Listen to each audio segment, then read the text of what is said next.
Hai Sobat Cakrawala dimanapun Anda berada, senang sekali tentunya pada saat ini kita jumpa lagi dalam program Langino Palu.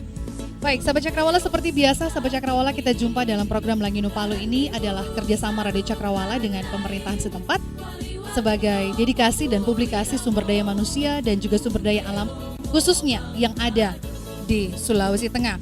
Dan juga tentunya merupakan sarana komunikasi dan sosialisasi program pemerintahan setempat sehingga Sobat Cakrawala diharapkan lewat program Langino Palu ini masyarakat kita semua tentunya dapat mengerti dan memahami seperti apa dan bagaimana program dari pemerintah tersebut. Baik, Sobat Cakrawala sudah bersama dengan saya pada saat ini di studio. Senang sekali rasanya kali ini di program Langino Palu tamu saya jauh-jauh dari luar kota Palu ya, tepatnya nanti kita akan berkenalan langsung, tepatnya dari Morowali Utara. Nah, sudah bersama dengan saya Sahabat Cakrawala, Bapak Yaristan Palesa, Sarjana Hukum, anggota DPRD Morowali Utara. Benar Bapak? Iya, benar. Betul sekali benar ya. sekali. Oke, apa kabar hari ini? Puji Tuhan, sehat, baik. Sehat, baik. Oke, nah Sahabat Cakrawala yang ada di rumah, sesaat lagi kita akan berbincang mengenai seperti apa dan bagaimana perkembangan COVID-19 yang ada khususnya di Morowali Utara. Dan juga tentunya bagaimana mereka menghadapi era new normal yang sudah berlangsung tentunya kita sudah laksanakan pada saat ini. Oke, jangan kemana-mana, tetap 89,2 FM bersama dengan Lisa dalam program Langino Palu sesaat lagi.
karya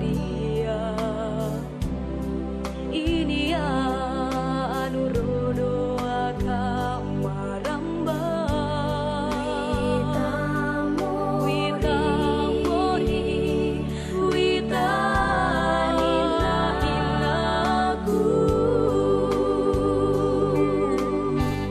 maulai kulako hawe i asam balino nai uterimi nai aku holimi telimo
SMK Kristen Bala Keselamatan Palu menerima pendaftaran siswa dan siswi baru tahun ajaran 2020-2021 dengan kompetensi keahlian sebagai berikut.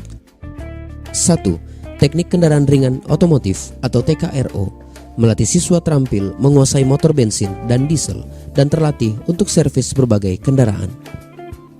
2. Teknik dan bisnis sepeda motor atau TBSM, melatih siswa terampil menguasai berbagai jenis sepeda motor, baik manual, matic maupun sistem injeksi atau FI, dan terlatih untuk servis berbagai merek sepeda motor. 3. Rekayasa perangkat lunak atau RPL, melatih siswa terampil berbagai program aplikasi dalam komputer, menguasai internet dan animasi. 4. Teknik komputer dan jaringan atau TKJ, melatih siswa menguasai jaringan dan wireless dan perakitan komputer. 5. Teknik instalasi tenaga listrik atau TITL, melatih siswa mampu menguasai instalasi penerangan, instalasi tenaga, dan instalasi kontrol mesin industri. 6. Bisnis konstruksi dan properti atau BKP, melatih siswa menguasai konstruksi bangunan dan perencanaan, serta mampu merancang bangunan anti gempa, mampu merancang pondasi sarang laba-laba untuk daerah berair atau berawa.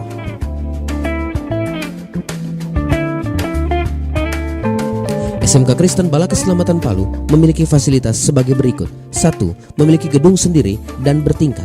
2. Memiliki 7 laboratorium komputer, 4 laboratorium RPL, 2 laboratorium TKJ, dan 1 laboratorium BKP. 3. Memiliki ruang praktek mobil dan motor. 4. Memiliki tempat parkir memadai dan bertingkat. 5. Memiliki lapangan olahraga yang memadai. Untuk informasi pendaftaran, Anda dapat mengunjungi Sekolah Bala Keselamatan Palu beralamat di Jalan Towa nomor 80 Tatura Palu, telepon 0451 481 487 atau di 0451 484 447, fax 0451 484 447. Untuk pendaftaran online, Anda dapat mengunjungi sites.google.com/view/SBK Palu. Anda mau cepat kerja? Masuk di SMK PKPAL. SMK bisa, SMK hebat.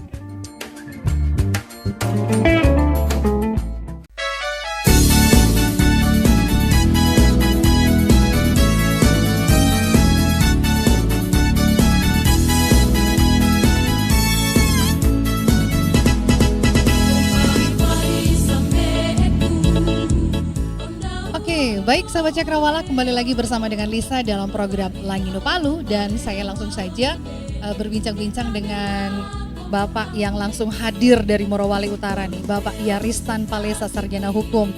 Baik Bapak, sebelum kita berbincang lebih jauh lagi mengenai perkembangan COVID-19 khususnya yang ada di Morowali Utara, saya ini mau tanya sedikit Pak, mohon maaf tapi sebelumnya ya, karena Bapak dari luar daerah dan saya ini dari tidak keluar daerah gitu ya. Nah, bagaimana Pak dengan prosedur perjalanan yang Bapak lakukan sebelum masuk ke Kota Palu? Iya, makasih Bu ya. Jadi memang kalau khusus Morowali Utara, untuk memasuki Kota Palu itu kita diwajibkan untuk melakukan rapid test. Oke. Dan rapid test itu berlaku selama 2 minggu saja. Oke, baik. 2 minggu saja. Jadi kalau kita mau melakukan perjalanan lagi harus rapid lagi. Rapid lagi. Ya kalau kita misalnya reaktif, itu nggak boleh melakukan perjalanan, harus langsung diisolasi. Langsung diisolasi. Mandiri. Iya, berarti Iya. Sejauh ini sebelum melakukan perjalanan Bapak sudah melakukan hal itu ya? Ya, kita Oke. sudah rapid. Sudah Ya. rapid. Oke, baik. Kalau begitu saya juga agak merasa aman nih Pak. Amin. Oke, baik. Pak, kita berbicara mengenai perkembangan COVID-19 yang khususnya yang ada di Morowali Utara. Saya ingin Bapak sedikit menjelaskan kepada semua sahabat Cakrawala yang lagi dengar pada saat ini, sebenarnya bagaimana sejauh ini perkembangan COVID-19 yang ada di Morowali Utara. Ya, jadi kalau untuk COVID-19 di Morowali Utara memang sempat kita dihebohkan. Iya. Saya cerita sedikit Bu ya. Boleh nggak apa-apa. Kita sempat dihebohkan dengan meninggalnya almarhum Betul. Saya Bapak pernah dengar Bupati Bapak Morowali Iya, Utara, Bapak Tripel betul. Momor. Iya. Memang itu yang menghebohkan. Menghebohkan memang. Namun tracking yang dilakukan di Morowali Utara ternyata tidak sebanyak yang dibayangkan. Karena terus terang waktu meninggalnya beliau itu Morowali Utara khususnya di Kota Kolondal itu seperti sepi sekali Bu. Begitu. Sepi sekali. Itu sepi itu. Ketakutan Iya. orang karena beliau ini adalah pejabat Betul. dan betul. sering melakukan komunikasi perjalanan di desa, Betul. berhubungan dengan banyak orang, Betul. pemerintah, baik itu kepala dinas, kepala bidang, kepala desa dan sebagainya. Memang resah. Sehingga waktu itu kita mendapatkan hadiah dengan zona merah Zona merah langsung zona ya? merah di Morowali Oke. Utara.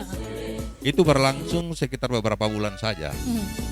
Setelah dilakukan tracking, Ya. siapa-siapa yang berjumpa dengan beliau Ya. sebelum beliau meninggal itu dilakukan rapid test semua Bu. Begitu. Bahkan diperintahkan untuk melakukan isolasi mandiri. Itu yang disampaikan untuk isolasi mandiri seluruh masyarakat Morowali Utara. Atau bagaimana? Yang dekat dengan Yang dekat beliau yang beliau. pernah berjumpa minimal 14 hari ke belakang. Oke, baik. Itu jadi dari kesadaran sendiri Kesadaran sendiri. para pejabat handai tolan beliau itu melakukan isolasi mandiri di rumah. Kalau yang memang ada efeknya ke sesak napas dan sebagainya, itu langsung menyerahkan diri ke rumah sakit untuk dirawat. Tapi puji Tuhan waktu itu tidak ada. Oke. Cuman pada saat beliau diantar ke Makassar itu, memang sempat diswab beberapa keluarga beliau, kerabat dan juga sopir, ajudan itu memang ada beberapa yang positif. Tapi langsung ditangani di Makassar. Oke. Langsung baik. ditangani di Makassar. Setelah ditangani di Makassar ada beberapa hari berikutnya, Bu, ternyata begitu swab kembali secara prosedur, Ya. itu dinyatakan sembuh. Dinyatakan sembuh dan kembali. Dan untuk posisi saat ini memang kita masih ada satu Oke, satu yang tapi pasien yang dirawat. Kalau Oke. Ibu pernah dengar cerita meninggalnya Ibu Sekwan Kabupaten Morowali Utara, ya mungkin pasien ini sempat berkunjung ke sana. Karena kita Oke, Morowali itu baik. pernah kita 0. Dan saat ini posisinya kita hanya satu. Satu pasien. Oke. Gitu. Baik, jadi memang saya juga memang mengikuti berita itu Pak ya. Memang sangat menakutkan bagi kami sendiri rasanya kalau mau ketemu orang dari luar Palu khususnya Morowali agak takut gitu ya. Tapi setelah mendengarkan penjelasan dari Bapak bahwa saat ini sudah hanya satu pasien yang positif dan itu tentunya suatu hal yang baik begitu. Ya. Nah, bagaimana dengan tanggapan Bapak melihat COVID-19 ini? Apakah sejauh ini masyarakat yang ada di Morowali Utara sudah patuh, disiplin dengan aturan yang disampaikan oleh pemerintah? Bagaimana itu Pak? Iya. Kalau kebetulan saya Bu sering ke kampung, ke daerah berkunjung, melihat situasi efek yang terjadi di sana. Memang kebanyakan kalau di kampung justru patuh. Oke, justru patuh Orang-orang ya, yang di kalau kampung ya. itu justru patuh. Itu Patuh. kenapa ya? Tapi biasanya orang-orang yang mungkin bosan dengan situasi COVID-19 ini kadang tidak peduli. Tapi kalau kondisi masyarakat kita di Morowali Utara memang karena pemerintahnya juga tegas, Iya. peduli, itu memang kalau bilang masker di Morowali Utara itu hampir secara keseluruhan pakai masker. Begitu. Iya, setiap acara saja itu wajib pakai masker. Wajib pakai masker ya? Ke pasar pakai masker. Adapun misalnya yang lalai tidak menggunakan masker, itu biasa pemerintah atau dari organisasi lain itu biasa melakukan sweeping, itu diberikan masker. Oke. Diberikan masker di jalan-jalan, di kota, di pasar. Nah, tapi situasi itu memang berlangsung beberapa kali yang begitu menakutkan, tapi kalau situasi sekarang sih tidak. Oke. Nah, seperti tadi yang Bapak sampaikan, pemerintah turut campur tangan gitu ya. Nah, itu langkah-langkah apa saja Pak yang sudah pemerintah lakukan khususnya di Morowali? Morowali Utara. Iya. Ya. Jadi memang kita memang ada tim gugus tugas untuk COVID di sana yang ketuanya langsung oleh Bapak Bupati Morowali Utara. Kemudian dari Dinas Kesehatan memang kalau saya lihat secara kasat mata saya di lapangan memang sering mereka melakukan sosialisasi dari dinas terkait kesehatan, puskesmas. Kemudian mereka juga menggunakan mobil operasional untuk menyampaikan pengumuman-pengumuman secara rutin, terprogram memang. Oke, jadi antara masyarakat dan pemerintah tentunya di Morowali Utara sendiri khususnya berjalan dengan baik untuk peraturan-peraturan yang dilaksanakan di Morowali begitu Pak ya? Iya, Boleh dikatakan demikian ya? sangat berjalan. Bahkan di kampung-kampung itu Bu, Iya. itu dibuat palang. Palang untuk apa itu? Jadi setiap orang dari luar itu, Oke. di pos palang itu harus diperiksa menggunakan masker, harus Oke, disemprot dengan disinfektan. Walaupun Baik. kalau kita ketahui secara orang yang sudah paham mengenai COVID ini penyemprotan itu sebenarnya tidak efektif, tapi karena kehati-hatiannya mereka ya mereka lakukan. Oke, itu Ya. apakah itu dari desa per desa atau pas kita masuk wilayah Morowali Utara dilakukan hal seperti itu Pak? Kalau untuk sekarang tidak dilakukan, tapi yang saya pantau sampai saat ini ada satu desa yang masih melakukan, Wih, itu yaitu bagus di sekali. Kecamatan Luar Petasia biasa. Barat, Iya, Desa Marale, oke. itu kadesnya Pak Herman Palesa, itu dia masih lakukan, posnya masih ada terus itu, Sampai sekarang? sampai sekarang. Wah, luar biasa kayaknya tuh patut diberikan apresiasi Iya, Bapak. iya. Itu juga tentunya membantu pemerintah. Juga tentunya masyarakat di lingkungan mereka pun mungkin sudah mengerti, sudah tahu ya Pak ya. COVID-19 ini sebenarnya bagaimana penularannya begitu. Jadi mereka sangat taat dengan apa yang dilakukan pada saat ini begitu. Oke, nah kalau misalnya dari pemerintah sendiri Pak, selain langkah-langkah seperti itu, bagaimana dengan situasi dengan kantor pemerintahan sendiri begitu Pak? Apakah sekarang kan sudah era new normal gitu ya? Iya, iya. Apakah sudah melakukan hal yang seperti pakai masker tadi gitu Pak? Bagaimana? Iya. Kalau di kantor-kantor memang wajib pakai masker, cuci tangan sebelum masuk kantor. Kalau enggak pakai masker, ya enggak bisa masuk kantor. Nah, khususnya di kami di kantor DPRD itu wajib pakai masker itu. Kalau enggak pakai masker enggak bisa masuk kantor, Bu. Enggak bisa masuk ruangan. Nggak bisa masuk ruangan. Pakai Wah, bagus pakai sekali. masker dulu. Harus pakai masker dulu Iya. ya. Pakai masker, cuci tangan, protokol kesehatan. Iya, dilakukan semua. Tapi bagaimana dengan waktu kerja Pak? Kalau waktu kerja memang kalau saya lihat itu memang tidak terlalu full. Ya.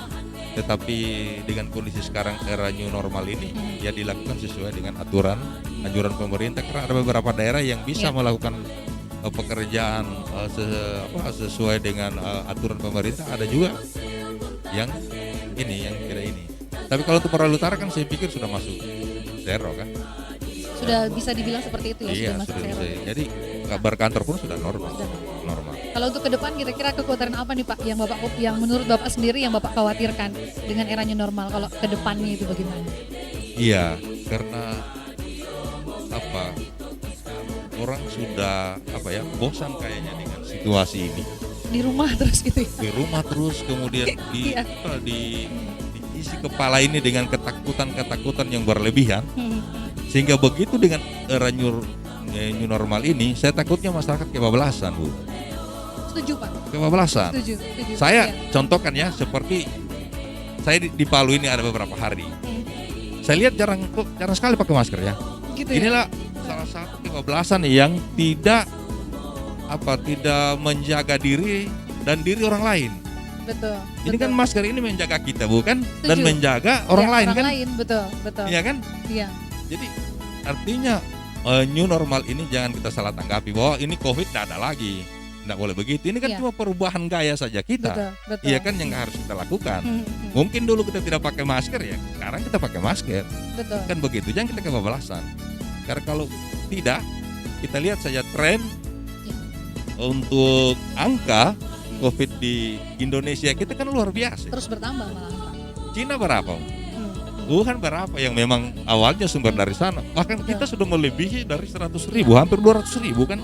Ini karena new normal yang kebablasan bagi saya. Oke, baik, sebentar kita akan membahas lebih jauh mengenai era new normal ini Pak. Baik, sahabat Cakrawala, seperti tadi yang disampaikan kekhawatiran gitu ya. Jadi untuk semua sahabat Cakrawala di rumah mungkin yang sedang menyaksikan acara ini, yang sedang mendengarkan, jangan lupa untuk selalu pakai masker ya sahabat Cakrawala. Kami juga terus mengingatkan dan kita dukung pemerintah kita. Kita juga melihat kesehatan diri kita, kesehatan lingkungan kita, khususnya keluarga ya Pak ya. Iya, betul. Keluarga kita, Betul. masyarakat, lingkungan, semuanya kita harus perhatikan itu.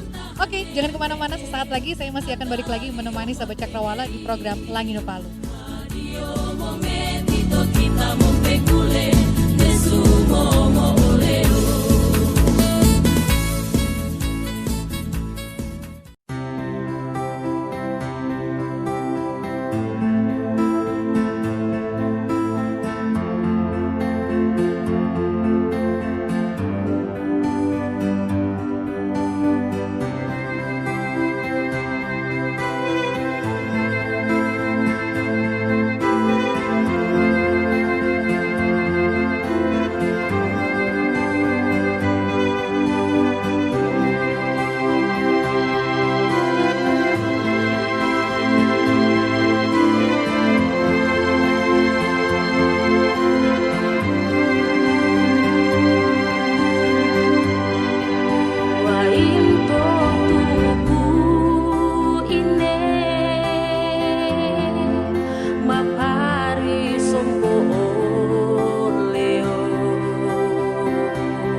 SMA Kristen Bala Keselamatan Palu menerima pendaftaran murid baru tahun ajaran 2020-2021. Dengan moto takut akan Tuhan adalah permulaan hikmat, SMA Kristen Bala Keselamatan Palu mendidik para siswa untuk memiliki kompetensi dan akhlak yang baik. Dengan tujuan generasi yang cerdas, SMA Kristen Bala Keselamatan Palu didukung dengan ruangan yang nyaman untuk proses belajar mengajar serta ketersediaan laboratorium untuk mendukung proses kegiatan belajar mengajar. SMA Kristen Bala Keselamatan Palu juga dilengkapi dengan fasilitas dan juga lapangan olahraga untuk para siswa dan siswi. SMA Kristen Bala Keselamatan Palu juga memiliki tenaga pengajar yang kompeten pada bidangnya. Dengan standar pendidikan latar belakang S1, SMA Kristen Bala Keselamatan Palu mendidik anak-anak Anda menjadi siswa-siswi yang berkualitas. Segera daftarkan anak-anak Anda di SMA Kristen Bala Keselamatan Palu, beralamat di Jalan Toua nomor 80 Palu, telepon 0852 4147 2964. Untuk pendaftaran online, silakan kunjungi sites.google.com/view/sbk Palu. SMA Kristen Bala Keselamatan Palu untuk generasi cerdas, beriman, dan berakhlak mulia. Saat pertama ku jumpa dirimu, kau sendiri di sudut geram.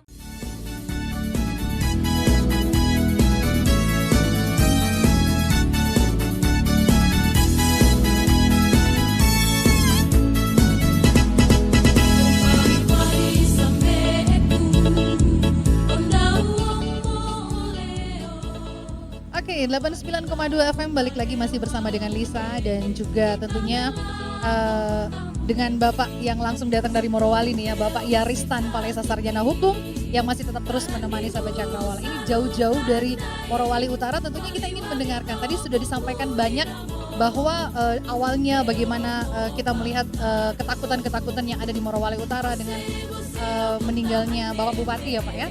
Dan sekarang ada perkembangan yang jauh lebih bagus, hampir dikatakan zero Pak ya, begitu untuk COVID-19 ini. Nah sekarang seperti tadi yang disampaikan, kita akan membahas mengenai era new normal sendiri. Nah Pak, bagaimana dengan tanggapan Bapak sendiri dengan era new normal saat ini?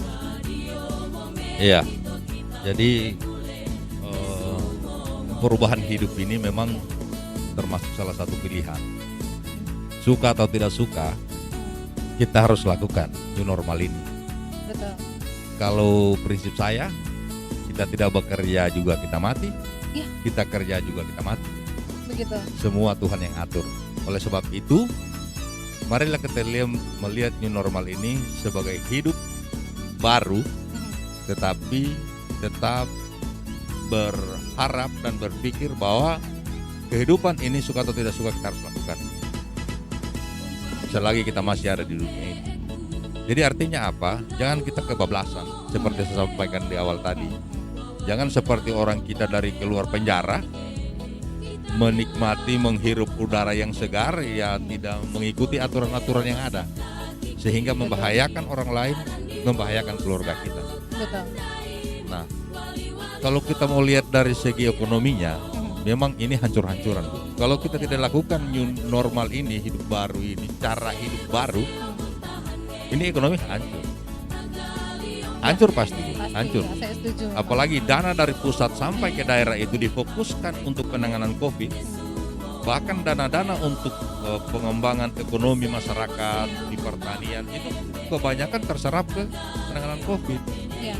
Penanganan COVID. Jadi memang kita harus merubah ini bareng.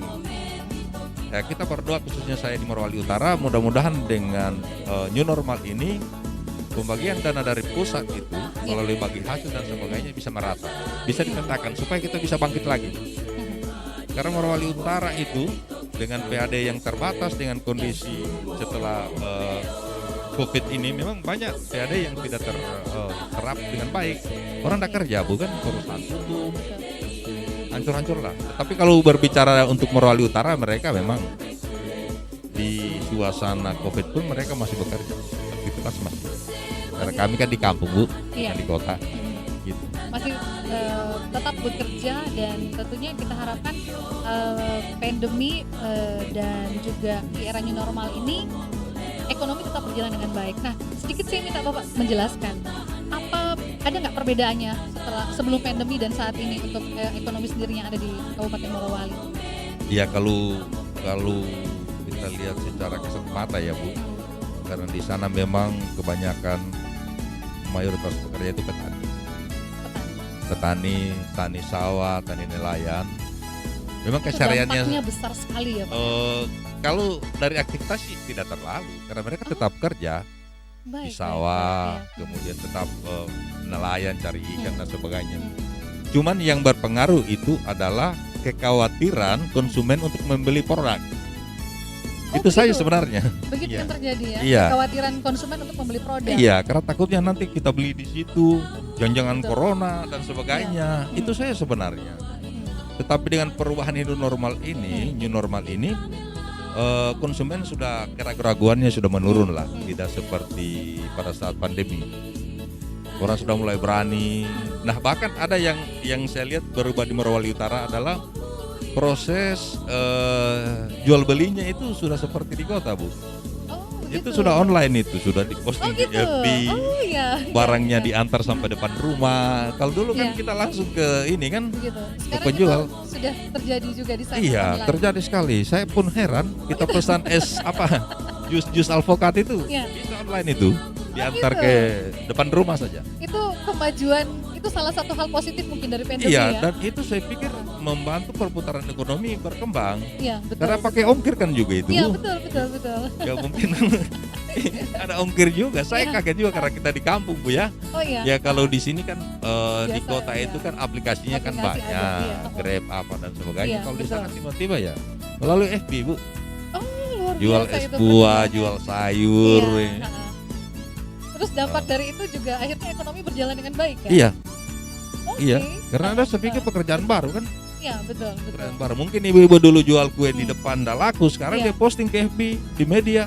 Diantar di depan, biaya pong sekian, tambah ongkir 5.000 kan, nambah juga hasilnya kan. Nama juga hasilnya, ya. Dan itu juga tentunya menjadi sesuatu hal yang menarik yang baru ya bagi Iya. masyarakat yang ada di sana Iya. gitu ya. Iya, Oh saya senang sekali loh Pak dengan Iya. suatu kemajuan yang sepertinya hal kecil gitu ya. Tapi itu sangat bermanfaat juga, membantu juga. betul. Kita saling membantu antara yang menjual dan kita yang akan membeli produknya gitu Pak. Betul. Justru saya lihat dengan kondisi di sana Bu, dengan proses jual beli seperti itu online, malah perputaran ekonomi justru bagi saya di kalangan pedagang kecil, Iya. ya kan, malah meningkat. Contoh saya dulu Bu, kalau beli pisang istri saya beli di pasar.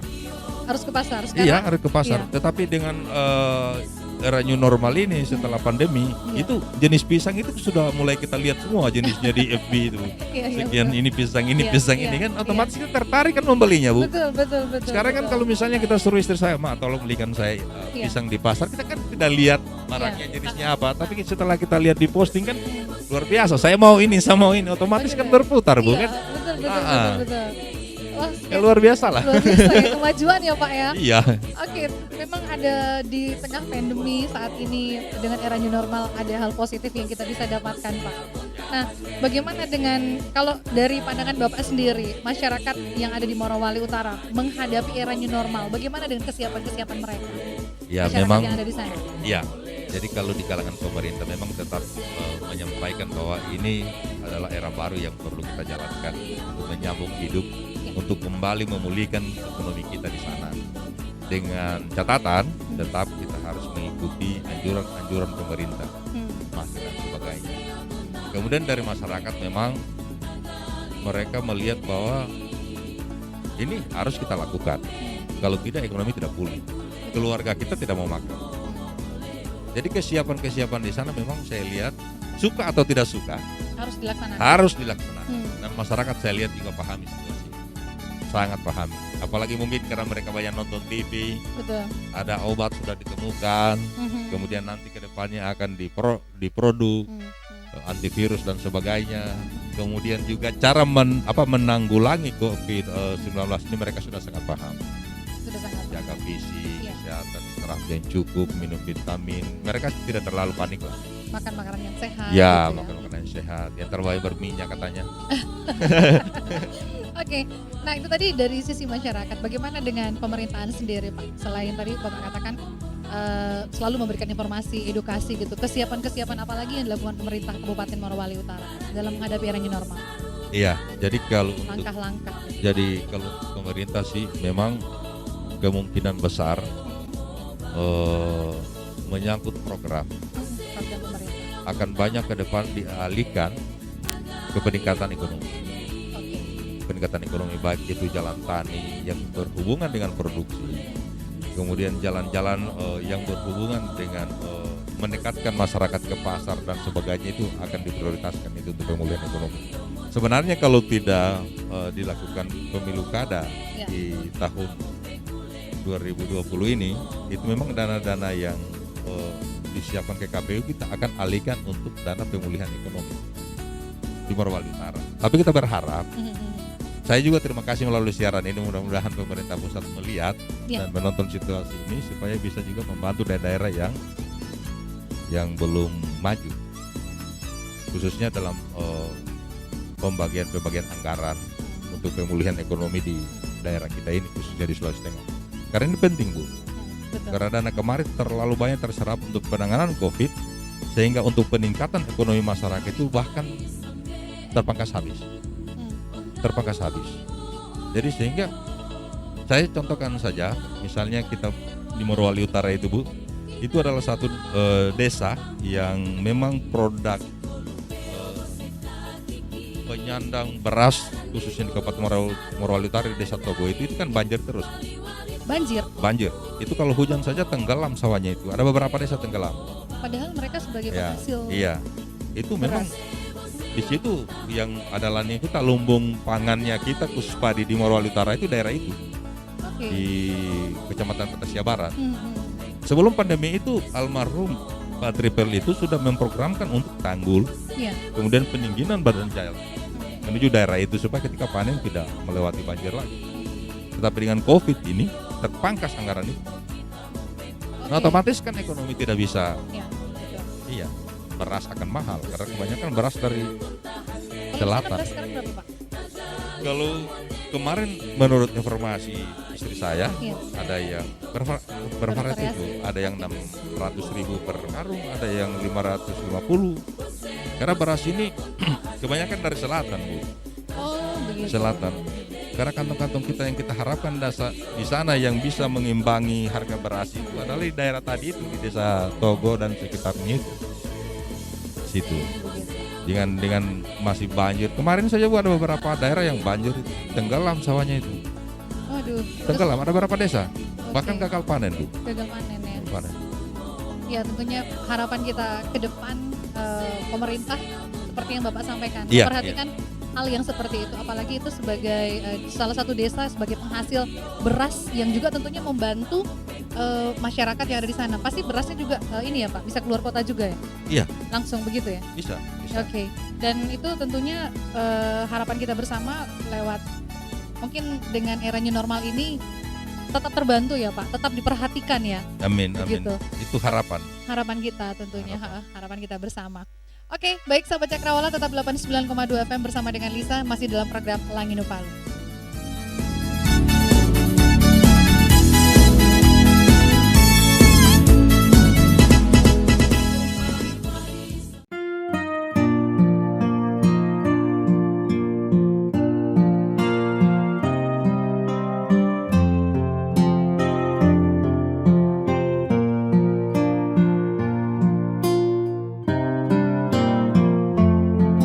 Y su a tempo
manusia kita olai kulako mo ketua basumo mo oleo te urense olaruku rumambio torukuno lidalemu oh ine ama nai kuling boko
Assalamualaikum warahmatullahi wabarakatuh. Shalom, Om Swastiastu, Namo Buddhaya, Salam Kebajikan. Saya Sugeng Supriyanto, selaku Kepala Badan Narkotika Nasional Provinsi Sulawesi Tengah, menghimbau, mengajak kepada seluruh instansi pemerintah, swasta, BUMN, tokoh agama, tokoh masyarakat, tokoh adat, tokoh perempuan, tokoh pemuda, penggiat anti narkoba, dan seluruh komponen masyarakat di Sulawesi Tengah. Narkoba merupakan kejahatan yang sangat luar biasa. Indonesia sudah dalam kondisi darurat narkoba. Narkoba di Sulawesi Tengah sudah merambah ke seluruh pelosok-pelosok desa dan tanpa batas usia. Untuk itu, kami mengajak masyarakat Sulawesi Tengah untuk peduli terhadap permasalahan narkoba melalui pembangunan ketahanan keluarga. Sebagai basis pembentukan perilaku anti penyalahgunaan narkoba harus terus diperkuat dan dikembangkan. Pembangunan ketahanan keluarga harus terus diintensifkan melalui pendekatan pendidikan keluarga. Berdasarkan penelitian terbaru tahun 2019, Sulawesi Tengah berada di peringkat keempat untuk jumlah penyalahguna di Indonesia sebesar 52.341 jiwa. Mari bersama kita wujudkan Sulawesi Tengah yang bersih dari narkoba. Sulawesi Tengah bangkit, stop narkoba. Terima kasih. Wassalamualaikum warahmatullahi wabarakatuh. Bagi masyarakat, teman, keluarga yang terlanjur mengkonsumsi narkoba, mari kita selamatkan mereka dengan lapor diri ke IPWL, institusi penerima wajib lapor yang ada di rumah sakit daerah masing-masing, atau datang ke Klinik Pratama Musi Pakabelo, Badan Narkotika Nasional Provinsi Sulawesi Tengah, Jalan Dewi Sartika nomor 49, Palu Selatan. Gratis dan tidak diproses hukum.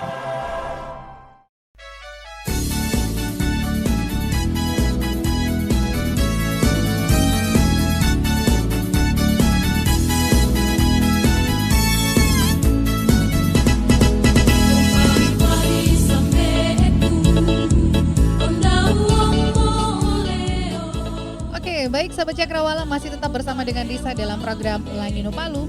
Dan ini adalah putaran terakhir saya menemani sahabat Cakrawala untuk program kita di edisi siar kita hari ini tentunya. Oke, tadi kita sudah berbicara banyak ya Pak mengenai kesiapan pemerintah juga tentunya khususnya yang ada di Morowali Utara mengenai bagaimana menjalani kehidupan di era new normal. Yang hidup ini kehidupan ekonomi terus harus tetap berjalan. Nah, menurut Bapak gimana nih? Apakah bisa dikatakan ada hikmah dari pandemi? Artinya untuk kembali menumbuhkan nilai-nilai kebersamaan, gotong royong, toleransi, juga membuat tentunya generasi muda ini menjadi lebih kreatif dengan kondisi ini. Menurut tanggapan Bapak bagaimana? Iya, kalau bilang hikmah akibat pandemi ini, saya sendiri rasakan. Boleh saya cerita? Boleh. Jadi memang ini pelajaran hidup buat saya, tapi mudah-mudahan di tempat lain tidak terjadi. Itu sebelum pandemi, saya kan salah satu orang dekat dengan almarhum Pak Bupati. Jadi waktu beliau belum meninggal, itu orang itu pada berbondong-bondong ke rumah saya. Ini yang saya alami, baik pejabat minta tolong dari jabatan dan sebagainya supaya saya sampaikan ke beliau, karena kebetulan beliau satu partai dengan saya. Oke. Jadi dekat lah. Itu keluar masuk siang malam penuh rumah saya, Bu. Oke. Setelah almarhum Pak Ibe ini meninggal, dan saya salah satu orang paling dekat dengan almarhum ini, itu rumah saya sepi, Bu. Bahkan kalau saya mau jujur, itu orang-orang rohani saja itu tidak pernah menelpon saya bagaimana kondisi saya. Oh, begitu. Nggak ada. Jadi memang dengan pandemi ini mestinya kan, Bu, kita menintrospeksi diri. Betul. Ya kan, apa yang terjadi ini? Apakah ini cobaan hidup atau apa? Tapi ternyata, Bu, saya baru mengerti di situ namanya saudara, namanya sahabat. Ketika kita dalam kondisi seperti saya, bahkan waktu itu, Bu, satu keluarga diisukan bahwa terkena COVID-19 semua. Oh, begitu. Karena Satu keluarga satu saya. keluarga. Bahkan Oke. orang-orang yang terdekat saya itu yang mengisukan. Sehingga anak-anak saya, ponakan saya yang tinggal di rumah, kalau keluar itu dijauhi sama orang. Itu dijauhi. Oh ya? Dijauhi. Hmm. Bahkan saya sendiri waktu itu melakukan isolasi selama 24 hari. Itu saya ke kampung saya saja orang takut dijauhi. Nggak berani bertemu langsung. Nggak berani. Saya pahami bahwa penyakit ini mereka takut sekali bahwa ini mematikan dan berjangkit. Tetapi nilai kemanusiaan di situ hilang. Itu yang Bapak rasakan ya? Saya rasakan dan saya alami. Itu. Bahkan apa ya? Justru teman-teman saya kan agama Kristen, Bu ya. Iya. Justru teman-teman saya yang Muslim di Desa Koya itu yang telepon saya, yang antarkan jahe dan sebagainya. Oke. Bahkan teman-teman gereja sekitar saya enggak ada. Gitu ya. Minimal telepon saya gimana kabar, gimana sehat. Justru keluarga saya, orang tua saya yang di Palu, anak-anak saya. Bahkan ada salah satu orang di sini, BK Pak Pendeta Jeffrey, itu malah beliau itu yang doakan saya melalui telepon. Pendeta saya di Morowali Utara tidak. Begitu. Tidak. Saya boleh Ya. sampaikan, dan itu saya marah. Ketika selesai itu isolasi saya, mereka datang. Saya sampaikan. Mestinya saya bilang kita ini hamba Tuhan ini pada saat kondisi begini ya minimal ditelepon lah, diberikan penguatan. Betul. Kalau takut ya telepon lah, kan melalui telepon udah berjangkit, bukan? Udah berjangkit kan? Jadi yang saya maksud pesan moral ini adalah kalau kita berteman betulan. Jangan karena ada sesuatu, Begitu ya. kepentingan, ada yang kita butuhkan baru kita teman. Tapi ketika teman kita itu misalnya terkena penyakit, dia susah, Ya. dia bangkrut dan sebagainya, kita tidak lihat. Dan sahabat sejati yang saya dapat di Morowali Utara 1-2 saja. Begitu ya. 1-2 saja. Saya sudah bisa 1-2 tahu. Bukan saja. saya artinya saya sakit hati, saya tunjukkan di sini, Iya. tidak. Tetapi mestinya dengan kondisi seperti ini kita harus saling bergandengan tangan, Betul. memberikan penguatan Betul. untuk melawan pandemi ini. Iya kan? Tidak boleh kita misalnya begitu temannya kita kena, kita mulai jauhi. Jangan dekat-dekat itu loh, bapaknya kena itu. Enggak boleh, mestinya kita berikan penguatan kan. Betul. Bahkan kalau ada yang ada sama kita, mestinya kita berikan. Mungkin kita bisa kasih jahe, kasih vitamin. Ya. Mestinya seperti itu. Kalau kita mau hidup sesungguhnya di dunia ini, kalau menurut saya. Betul sekali ya. Ya. Jadi pesan moral saya, Ya. kita harus bersatu. Bersatu. melawan pandemi ini. Kita saling menguatkan satu dengan yang lain. Jangan hanya di bibir saja, tetapi melalui tindakan kita di mana kita berada. Betul. Kalau saya. Oke, jadi saya setuju sekali Sahabat Cakrawala seperti apa yang disampaikan tadi. Walaupun saat ini ya kita bisa merasakan pandemi pada saat yang lalu ke era new normal. Sepertinya kehidupan saat inilah yang nyata gitu Pak ya. Iya. Yang nyata. Jadi seperti Betul. tadi yang Bapak sampaikan, siapa yang dekat itu sudah bisa ketahuan gitu Iya, ya. iya, iya Siapa betul. yang jadi sahabat kita Iya. gitu ya. Siapa yang dekat dengan kita. Tapi sebenarnya lewat hal ini kita bisa bergotong royong bersama. Betul. Kita bisa bekerja sama bersama-sama dan harapan kita ke depan tentunya Sahabat Cakrawala apapun yang terjadi khususnya yang ada di Indonesia, di Kabupaten Morowali, di Kota Palu, di mana saja, entah itu pandemi atau kita menghadapi era new normal ke depan, kita harus tetap bersatu sebagai bangsa Indonesia. Betul, betul. Benar Pak ya? Betul sekali. Karena untuk menghadapi pandemi ini tidak boleh tanggung jawab ini kita serahkan ke pemerintah saja. Betul, Boleh. betul, Kita harus bersatu. betul. Pemerintah, masyarakat bersatu melawan itu. Kalau cuma Setuju. pemerintah dengan anjuran pakai masker, Iya. minum, Betul, kalau kita cuma dengar telinga kiri kanan keluar ya percuma. betul. Iya. Ya, jadi masyarakat sebagai masyarakat dan juga sebagai kita dukung juga pemerintah kita menjalankan protokol pemerintah dengan mencuci tangan, lalu selalu memakai masker, itu juga memproteksi diri kita Pak ya, Betul. keluarga dan semuanya.